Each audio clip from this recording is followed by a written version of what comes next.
Dehydration first. Get this thing started. Shit. We have to stick together until someone comes. What if no one comes?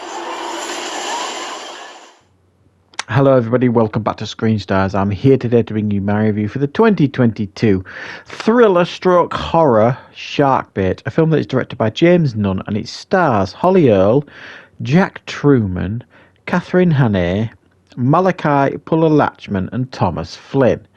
Now the film focuses on a group of friends who are abroad on holiday. It's pretty much their last day and they want to do something wild to remember the holiday by. So they head down to like the beach type area. They see some unattended jet skis. They decide to steal them and have a little bit of fun on them. Have an accident in the open sea. They are stranded on one broken down jet ski and they are then stalked and preyed upon by a great white shark. Right, what are my thoughts on Sharkbait? Well, this is listed as being called Jet Ski on IMDb, so I'm presuming that was the title it was previously known as. It is now known as Sharkbait. And let's be honest, guys, every time we see a shark movie, you know, coming out or on streaming services or whatever, we all kind of collectively, you know, roll our eyes. We kind of know what we're going to get with the majority of them. There are so many shark movies these days, and unfortunately, and I say this most times I review a shark film, they generally get compared to the granddaddy of them all, Jaws, and they all come up short for the most part. There's very, very few shark films over the years that you can generally walk away from and thinking, yeah, that was a good shark film. That was really, really excellent. There have been a handful of them. I'll be honest, the majority of them that I've reviewed on this channel have been giving it the absolute ultimate compliment, watchable. Most of them have been substandard. However, I have to say, other than having a fairly weak start, I really enjoyed this film for the most part. It really, really picked up.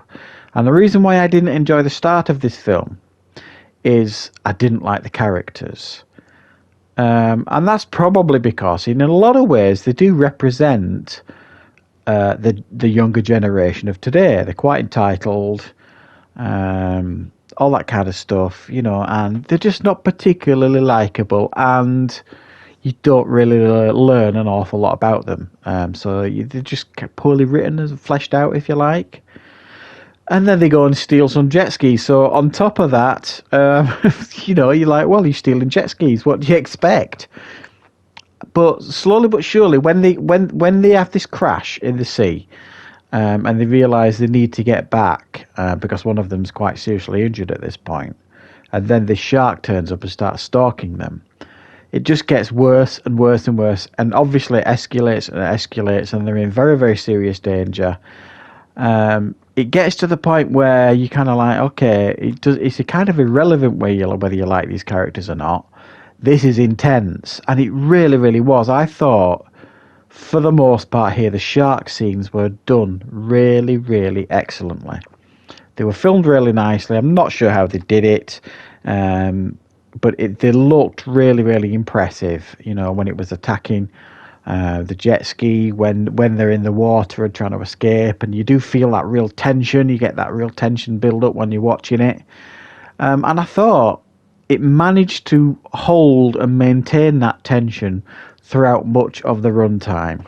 A couple of missteps here and there, a couple of expected things, a couple of cheap jump scares aside, I actually started to feel and be concerned for these characters, a lot of them, even though, and I thought that's not an easy thing to do when you consider at the start of this film, I didn't like any of them really. I mean, there's one who at the beginning of the film, she kind of, you know, there's a beggar on the beach who she gives him a little bit of money to, and he's he's no legs.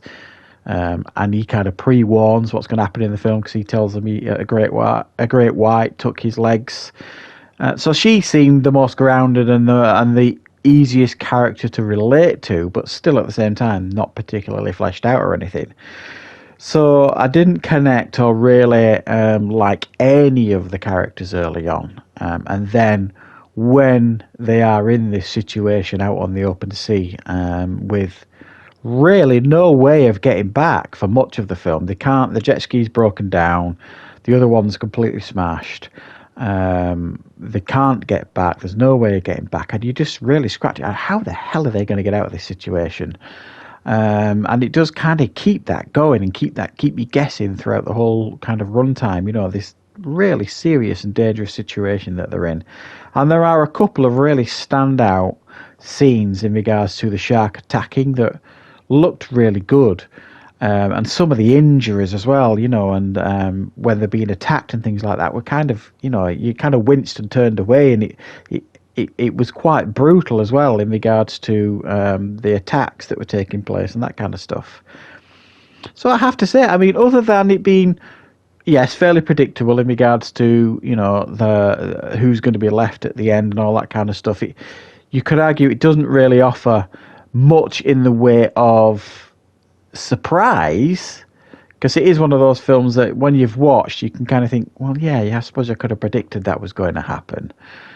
It still actually made it quite watchable and enjoyable to actually watch those things taking place, even though you can't check them off in your head as to what was going to happen. It did happen, so it's not going to offer you much in the way of surprises. It's not really going to offer you anything massively new to the genre. I mean, it's kind of what you've seen before in Open Water, the shark film Open Water and other shark films. But it's a good quality, well-made shark film, and compared to a lot of the low-budget shark films that I've seen in the last 2 or 3 years, this is above the pack, I would say. So I'm going to give it a 6 out of 10. Definitely worth checking out and watching if you get the opportunity. If you're a fan of shark films, there's quite a lot here, I think, for you to enjoy. So I hope you enjoyed this review, guys. Thank you very much for watching. I'll be back with more reviews and content on the channel very, very soon.